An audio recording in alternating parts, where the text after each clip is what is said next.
Hello, everyone. Thanks for watching us today. This is the 18th episode of Across the Universe podcast. And today, my guest is Anna Gladka, who is Business Development Director at Volt.io from Berlin, Germany. Hi, Anna. Hello, thanks for having me, Sergey. Very happy Uh, to be here. Thanks for agreeing to have this conversation. I do this podcast with Ukrainians who work in different countries of the world in cool companies on cool projects. And the purpose is to get united, get people connected, and let people add each other as connections on LinkedIn to enhance the relationships between the Ukrainians globally. Let's Sounds good. Yeah, let's start from the very beginning. You were born in Ukraine, graduated from Kyiv National Economics University. Yeah. Why did you choose this university firsthand?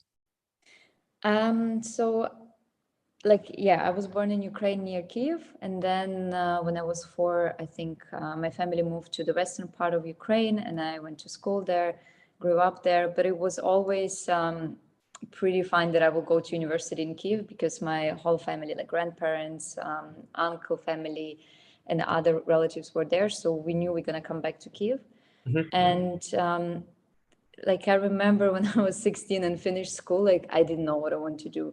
So I was just looking what would be the best option for me to have the most broad spectrum of what I can learn. Mhm. And Kiev National University had this program for international economics, and I think it was um, the best option in terms of like you could choose a lot of optional subjects, so you were more free to um, deviate a bit from the like strict program, and that really got my attention, and I'm like, okay, let's try. And then I got admitted, and we moved to Kiev, and yeah, And I studied there. how did you end up in Germany? What is the story behind that? Yes. Then I was 4 years studying at Kiev National University, and I made some good friends there. And then we were thinking with two of my friends, actually, like, okay, what do we do next? And we somehow thought about going abroad, just checking out how it is there, how is the education system there.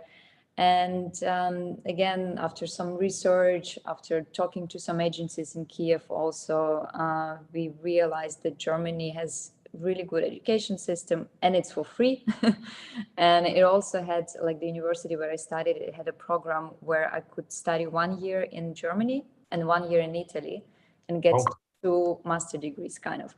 So that also was super interesting. And the program was innovation and change. So, like, again, something not Mhm. boring, not like where you probably get more freedom to decide afterwards how you want to apply that knowledge. So I went for this.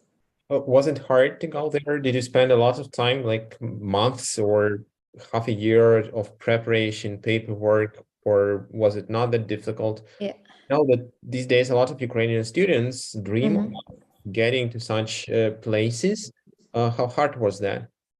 At that moment, I mean, it was a lot of administrative work, like to do Mhm. all of the translation of the documents, to send it to the universities and so on.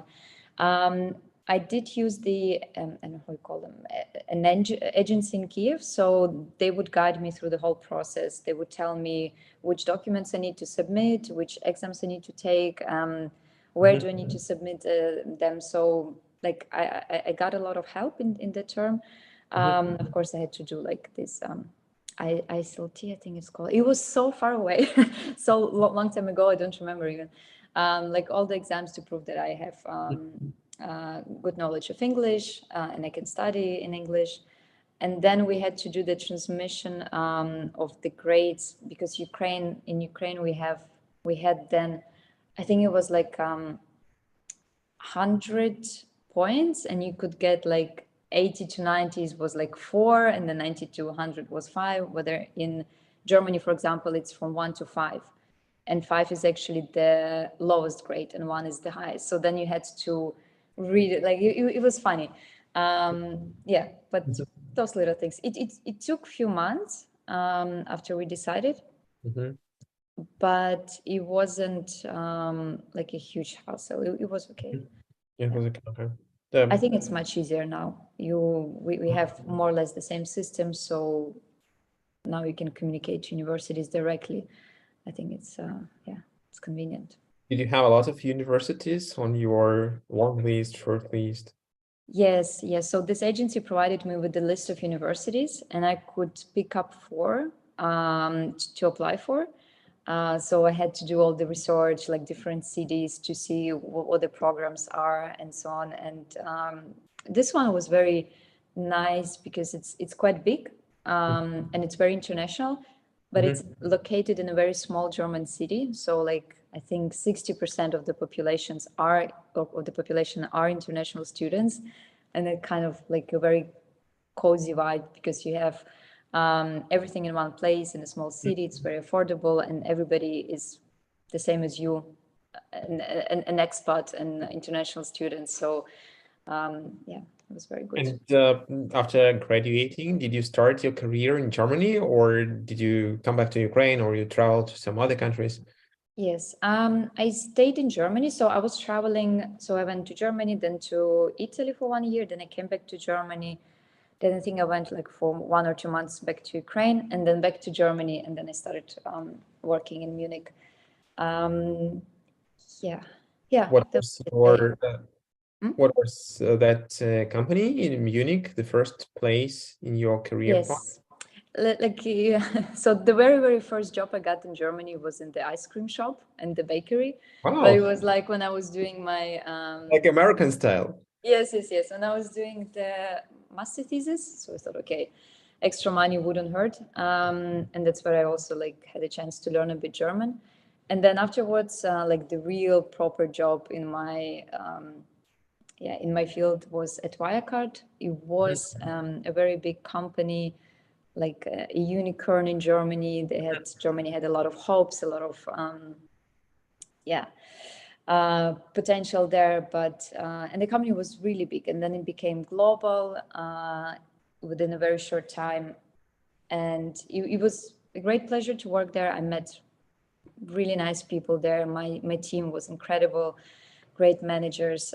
Still keep in contact with all of them, but unfortunately the CEO and some other people from the C-level were fraudsters, and they misused the company to do fraudulent activities. So in the end, it all got uncovered, and the company went insolvent. And it's still an investigation process. Like there are still people who are getting arrested, and Oh, it's crazy still. It's yeah. been already years. Mm. Wow, very So interesting. you spent these initial years in Germany. How would you compare Germany and Ukraine? What maybe some of the things that you were missing about Ukraine? Yes, I mean, of course, I was missing, especially the first year, I was missing my family a lot, Hmm. and just this routine, when in Kiev you have your favorite places, you know where to go, you know how to find your way around, the doctors, you always have this support from family and so on. And then in Germany, like it's very exciting, but at the same time, you're missing this part completely. So that was it. I don't think I had like a lot of how to say it, cultural shock or something. I was easy. Like, okay, Germany is very different. Germans are very different to Ukrainians, but it was never for me like wow, so, something that would yeah influence me a lot. So yes, and now, especially now, of course, I do miss Ukraine, and I miss the vibe of people. I think we are more open than other cultures in terms of like what we feel, what we have on our mind. We just say directly. So we do not, like being polite on purpose or something. Of course, we're polite, but Okay. if there is we're also cool with uncomfortable situations, I would say. Like if there is something maybe not so pleasant, but something important to say or to handle, we'll just do it. And then in Germans, it's like in Germany, Germans would go their way around. They would start from somewhere far away, and you're like, okay, let's get to the deal. Let's get to the Uh-huh. problems solving stage. So this is what I've noticed. Yeah, that's probably. There are lots of Ukrainians in your Mhm. neighborhoods, among your friends and people you work with these days? Yes, there are now. Until recently, I actually, like in university, I had a lot of friends from Ukraine. They were also traveling, like or moving from Kiev to this university. And then when I moved to Munich, I think that's where there was a cut for me. Like I didn't have any Ukrainian or Russian speaking friends or people around me. A few at work, but it was completely like either Germans or other expats. So, and then I was living like this for 5 years. And then I moved to Berlin. And then, of course, I had friends in Ukraine. And if I would go visit them in Ukraine, like, yeah, I would have that connection. But in Germany, like, somehow it wasn't present. And then I moved to Berlin and I got more friends and people that I know who are from Ukraine, who speak Ukrainian. And then again, after the war started, I also switched to Ukrainian. So, and somehow maybe because they moved more here, I got more and more people whom I know from Ukraine. So it's like my circle is expanding, which I'm very happy about. Yeah. I know very little about Ukrainians in Berlin. Are there any Mhm. like places where you can go? I don't know, maybe cafes, restaurants, or clubs, or whatever, Uh, where Ukrainians tend to hang yeah. out? Um, my screen is getting always. I do not know about specific place like to network or maybe I don't know clubs or bars. I do know that there is a new place which is called. So you know there is a drink like winter cherry or something like this. It's like Liquor? alcohol. Yes, yes, yes.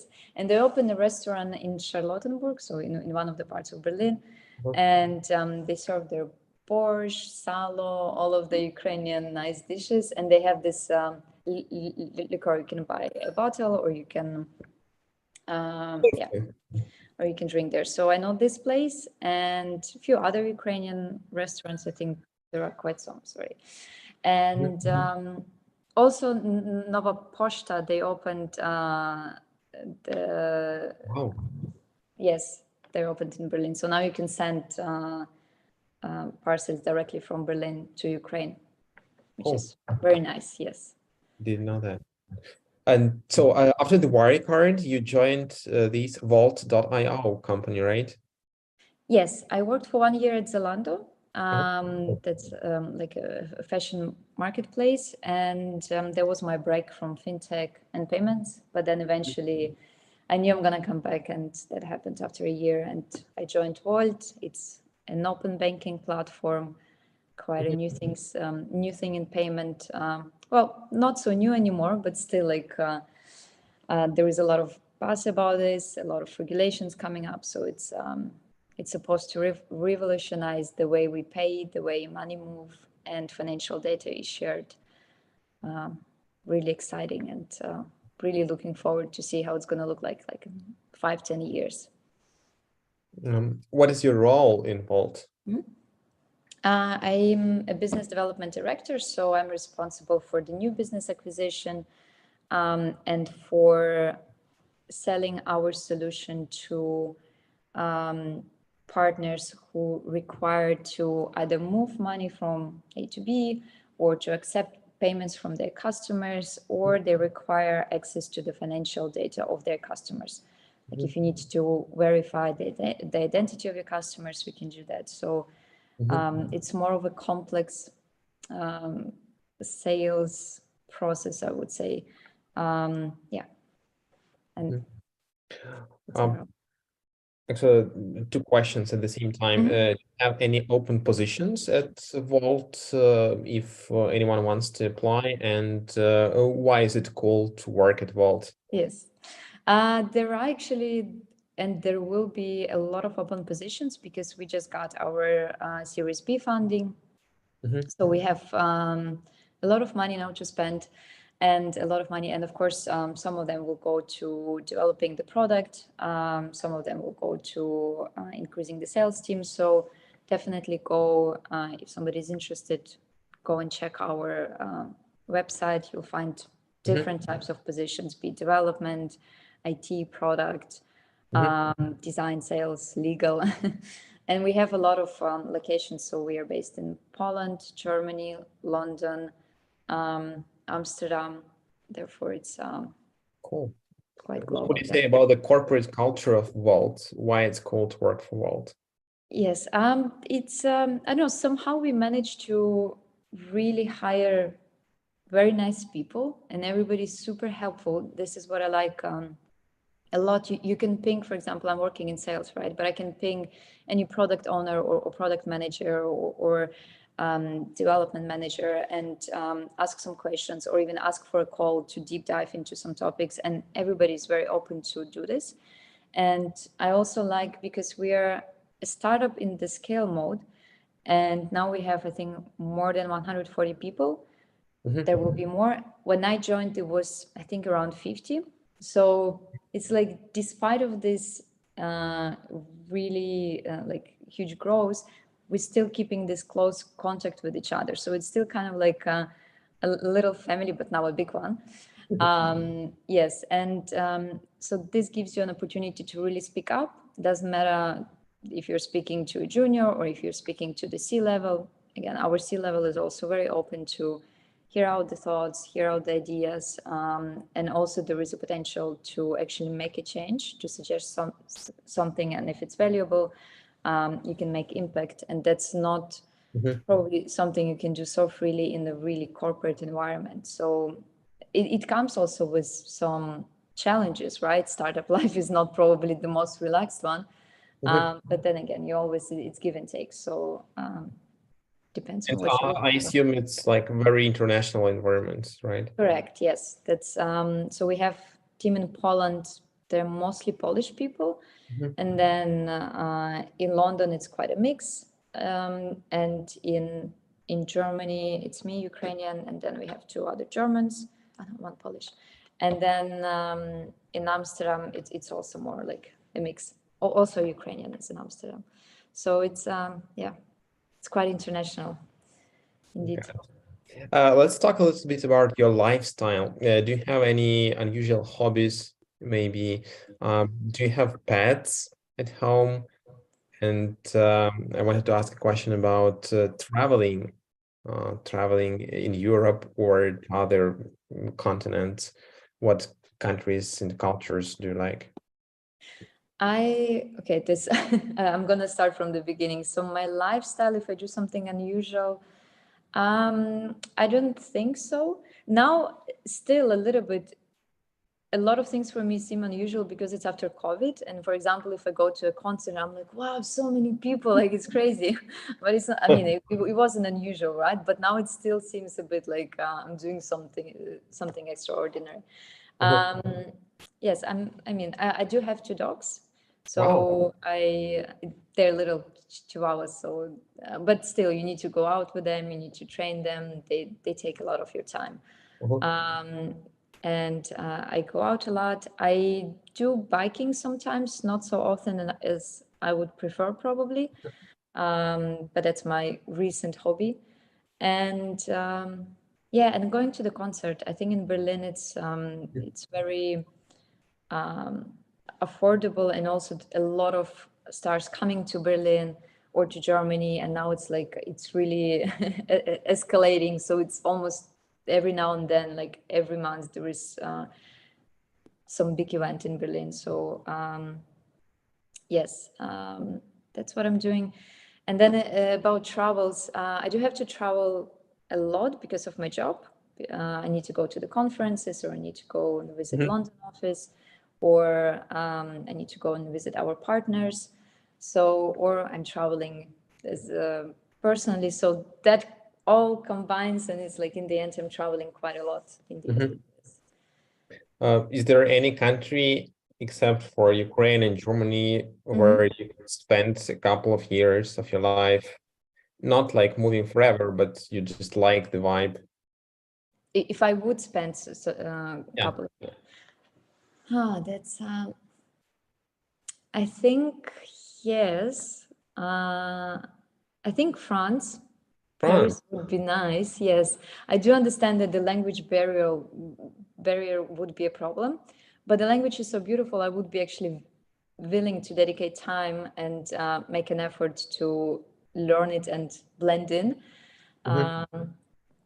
So it depends. And I tried living in Porto for 1 month. It was quite nice, but then I realized that just the logistics are not like I used to. Berlin's logistic. When you order Amazon, you get it the next day. When you, I don't know, everything is reached by foot, like everything accessible. In Portugal, it's a little bit tricky. Like it's a different level, but it's very nice. Again, people are very open, very chill, maybe too chill. I don't know. So yes, I think France would be the next probably possible closest location. But if you think very, very globally, I would really like to move to places like Australia, for example, and try living there for a year. Like it's completely different environment, right? So would be nice. Have you been there?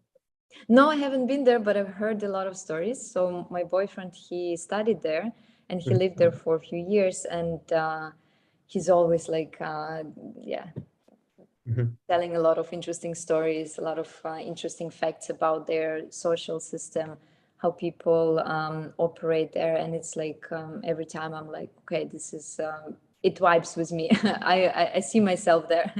So that's why it's might be on the roadmap soon. And do you run any projects or initiatives that you would like to invite other people to participate in? Yes, I do not, unfortunately. Somehow I don't have enough time, or maybe I don't find this time. It was a lot of the things going on. But if somebody else has a project and feels like I could contribute something, I don't know, then I'm super open to participate. Yeah. Oh, okay, I do. Okay. I'll get in touch after the stream. Okay, cool.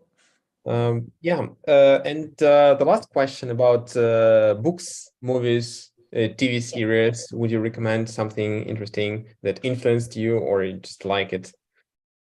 I do have one book which I read a long time ago, but it's the one which kept me so intrigued and which is so interesting, and it's kind of a mix of a storytelling, a mix of scientific factors and so on, and it's real life story. It's called Brain on Fire. The name of the writer is quite complicated, so if you Google it, you'll find it for sure. So it's an American journalist, and just from one day to another, her brain went literally on fire. And she was like through the months going through different syndromes, different changes in her behavior, in her physical state, and nobody could figure out what's happening to her. And it took a long time and a long process of different analysis, tests, exams, and so on. And then it was really interesting to read what our body and what our brain is capable of, like how we sometimes are not in control, and how our own immune system can just turn against us, and you would not figure it out so easy what happened to you and which crazy things it can do to you. So it was very, very interesting. The woman is okay, she's fine. But it's really, really nice book. It's well written. It's as I said, like a mix of storytelling, so it keeps you intrigued, but at the same time you learn a lot of things about actually our brain and how it functions. Wow, it's not about fintech. That's And it's not about fintech, no. unexpected recommendation. Thanks for sharing that. Okay, is there anything else you would like to mention or comment on? No, I think we talked a lot. This is the longest I've talked about myself and about my life. So I think that's it. I mean, if anybody has any questions, of course, super welcome to reach out. And thank you for giving me this opportunity. It was really fun, and I think it's a really great project because there are a lot of Ukrainians and they do a lot of interesting and amazing things all over the world. So it's nice to kind of connect the dots, right? And Yeah, that's show true. some That's true. stories.